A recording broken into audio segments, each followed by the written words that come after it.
शिव के शिष्य बनेंगे, क्योंकि शिव गुरु के चरणों में शिष्य के रूप में नाम की घोषणा करते हैं। और जब हमारा घोषणा होता है तो हम उनके चरणों में शिष्य होते हैं। तो हमारा मन शिव से जुड़ने के लिए यह 3 सूत्र हमारा सहारा है। पहला सूत्र में दया मांगना। हम सभी अपने लिए दया मांगते हैं कि कहिए, हे शिव आप मेरे गुरु हैं, मैं आपकी शिष्य हूँ, शिष्य पर दया कीजिए। यह पहला सूत्र है। और दूसरे सूत्र में चर्चा करना है। आप एक दूसरे को बताइए कि भगवान शिव को मैंने गुरु माना है, आप भी मानिए। और तीसरे सूत्र में नमः शिवाय के द्वारा अपने गुरु को प्रणाम करिए। इच्छा हो तो 108 रुद्राक्ष माला के दानों से कर सकते हैं, या तो सांसों के माध्यम से। लेकिन शिव गुरु के चरणों में दिन में एक बार नमः शिवाय के द्वारा अपने गुरु को प्रणाम करिए। यह साहब ने 3 सूत्र दिया है। लेकिन जब साहब शिव के शिष्य बने, इस कलयुग के, इस कालखंड के शिव के प्रथम शिष्य जब बने, तब उनके पास यह 3 सूत्र नहीं था। बस उनके मन में एक भाव था अपने गुरु के प्रति।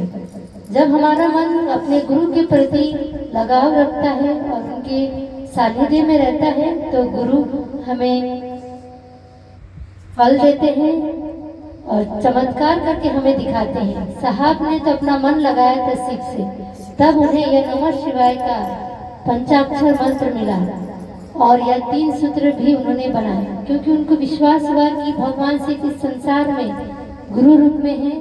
और जब हम शिव को अपना गुरु बनाते हैं तो वह हमें जीवन जीने की कला सिखाता है। ऐसा नहीं कि हमने शिव को गुरु बनाया है तो कुछ चमत्कार होगा या कुछ ऐसा।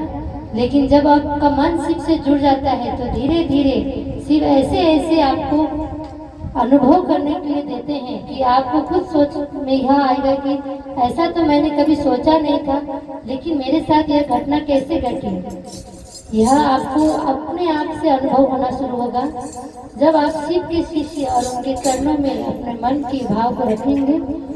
और शिव के शिष्य बनने में तो कोई खर्चा भी नहीं है।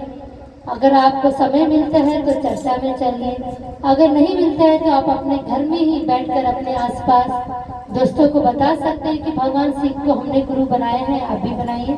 बस यह काम जो है करना है। जितने ही लोगों तक हम ये पहुंचाते हैं बातें कि आप शिव के शिष्य बने, क्योंकि भगवान के स्वरूप में तो इस संसार में हम और आपको बताने की आवश्यकता तो नहीं है, लेकिन गुरु स्वरूप में लोगों तक यह बात नहीं पहुंची है। इसीलिए हम गांव-गांव, शहर-शहर जाकर बताते हैं कि आप भगवान शिव को अपना गुरु बनाइए।